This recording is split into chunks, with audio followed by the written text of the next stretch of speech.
Alors, Mère Josée, on y va avec notre troisième thème dans le cadre des résultats de notre recherche. On va parler d'habitation maintenant. Oui. Ça a l'air de quoi, l'habitation adaptée, là, accessible dans Port-Neuf? Il n'y en a pas beaucoup. Il n'y en a pas beaucoup, du moins qui est connu. Parce qu'il peut exister peut-être des appartements qui existent, puis qui appartiennent à des propriétaires qui sont adaptés, mais ils ne sont pas publicisés. Ils vont l'être publicisés sur Kijiji, tout ça, mais dans une banque où une personne qui vit avec une mobilité réduite pourrait consulter, donc qui pourrait peut-être éventuellement être une phase 2 de notre projet de répertoire web. Sinon, avec l'OMHGP, donc l'Office municipal du Grand Port-Neuf, il y en a quelques-uns qui sont accessibles. Parfois, c'est qu'ils sont réservés à une clientèle de 65 ans et plus. Ou sinon, aux appartements Sainte-Jeanne, bien, c'est que les gens sont là, puis sont là pour un bout de temps. Fait que là, on est sur la liste d'attente qui peut être très long. On ne sait pas quand la personne va partir.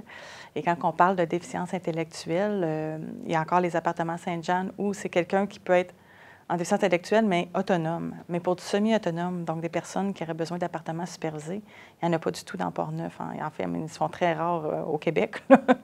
Donc, ça, je le sais que c'est inquiétant pour les parents qui vieillissent et qui se demandent il va aller où, mon jeune? Là?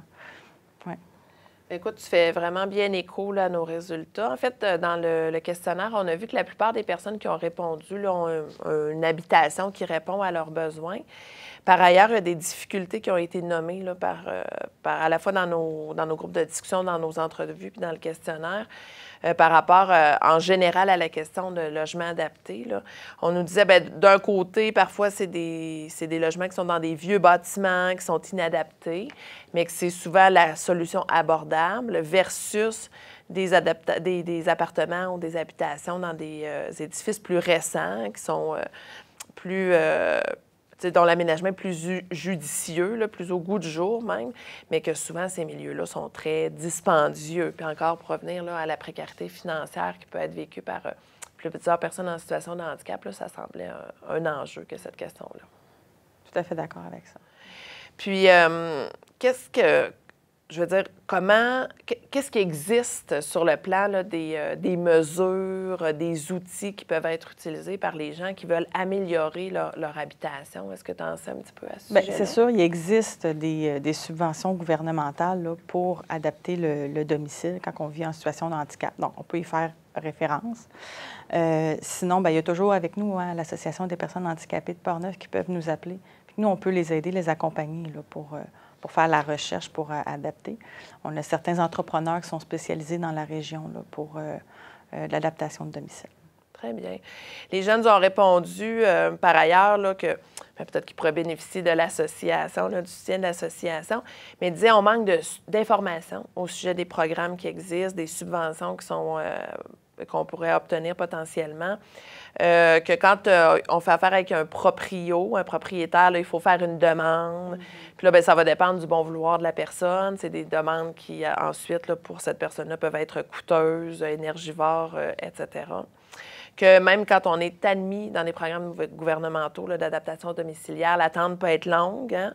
Il y a quelqu'un qui a même dit on dirait qu'il faut faire la demande avant que les besoins apparaissent. Je ne sais pas qui l'a dit, c'était peut-être dans ton groupe de discussion, Puis là, ça génère du ressentiment hein, parce qu'on sait que les programmes existent, qu'on pourrait améliorer notre vie quotidienne là, de façon tangible, mais que c'est long, qu'il y a un manque de flexibilité. Et puis il y a des gens qui nous ont dit, bien moi, finalement, là, je vais me désister puis qu'ils décident de payer eux-mêmes ces aménagements-là, même si c'est très coûteux parce qu'ils sont tannés, là, ils sont tannés d'attendre. Tantôt, Mère Josée t'a fait allusion au logement, là, aux ressources en logement pour des personnes, par exemple, qui ont une déficience intellectuelle, troubles du spectre de l'autisme, etc. J'aimerais ça t'entendre sur qu'est-ce que tu penses que les parents nous ont dit par rapport à ça, là, des parents de jeunes, par exemple, qui voient l'avenir puis qui ont des enfants qui éventuellement voudraient avoir un logement autonome? Qu'est-ce que tu penses qui ressort de nos données? Je pense vraiment que les parents sont très inquiets. Ça doit être une très grande préoccupation et une frustration de voir aussi qu'il n'y a pas beaucoup de logements adaptés qui existent. Ce qui peut arriver à ce moment-là, c'est s'ils finissent par trouver, ça peut être à Québec, à Trois-Rivières, qui va être loin d'eux, hein, parce qu'ils veulent quand même les garder proches d'eux, malgré tout, pour pouvoir les aider là, dans leur quête devenir autonome, là. Absolument. C'était la solution, la mise sur pied de nouvelles ressources. Puis là, il s'en développe peut-être dans certaines régions du Québec, mais comme tu dis, c'est pas... C'est un travail de très longue haleine. Un travail de très longue haleine, des projets domiciliaires, des projets d'habitation, c'est sur de longues années. Oui. Donc, il y avait vraiment ce cri du cœur des proches aidants là, à l'égard d'avoir des solutions d'habitation adaptées pour leurs jeunes qui ont envie aussi de vivre une vie d'adulte avec leur propre trajectoire, leur propre projet de vie. Puis par rapport aux solutions, bien, simplement dire que tu en as déjà nommé une, hein, phase 2 de votre répertoire. C'est qu'on vous attend sur ce sujet-là. Puis il y avait aussi l'idée qui était nommée là, de mieux diffuser l'information au sujet des programmes pour les adaptations, etc. Puis peut-être d'accompagner les personnes dans leur cheminement avec ces demandes-là. Puis j'entends que l'Association des personnes handicapées de Portneuf peut jouer un rôle sur ce plan-là. Tout à fait. On peut les accompagner, les aider. En fait, on ne fait pas le travail à leur place, on les accompagne, on les dirige aux bons endroits, on leur donne les bonnes informations, les bons numéros de téléphone. Puis parfois, c'est déjà arrivé, moi, je suis mal de demander à mon propriétaire pour de l'adaptation de mon domicile, bien, on peut les accompagner pour être juste un soutien. Donc, oui, ils peuvent faire appel aux organismes de la région là, pour les aider. Bien, belle contribution. Merci, Mère Josée. Ça fait plaisir.